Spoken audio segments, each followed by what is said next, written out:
नमस्कार दोस्तों, welcome to Bharat and beyond. तो आज की कहानी जितनी रहस्यमयी है उतनी ही परेशान करने वाली। यह कहानी जुड़ी हुई है जेफरी एप्स्टीन से।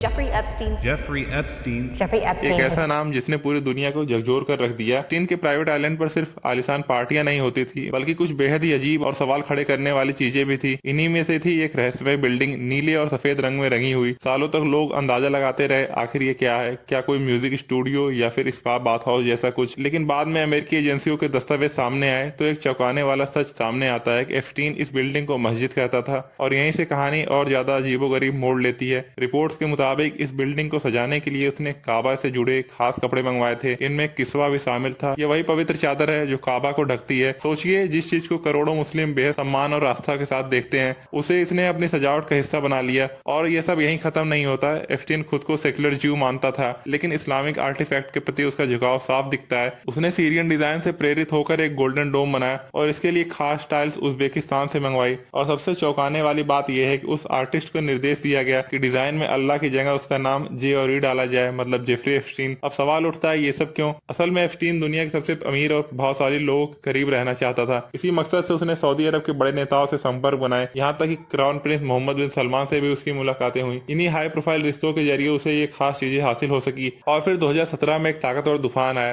जिसने इस रहस्यमय बिल्डिंग को काफी हद तक नुकसान पहुंचा दिया। और आखिरकार 2019 में उसे नाबालिगों से जुड़े गंभीर अपराधों के आरोप में गिरफ्तार किया गया, तो उसने जेल में अपनी जिंदगी खत्म कर ली। यह पूरी कहानी सिर्फ एक शख्स की नहीं, बल्कि उस अंधेरी दुनिया की झलक है जहां पैसे और ताकत इंसान को किसी भी हद तक ले जा सकते हैं। सच कहें तो ये कहानी जितनी अजीब है उतनी ही सोचने पर मजबूर करने वाली। थैंक यू, जय हिंद।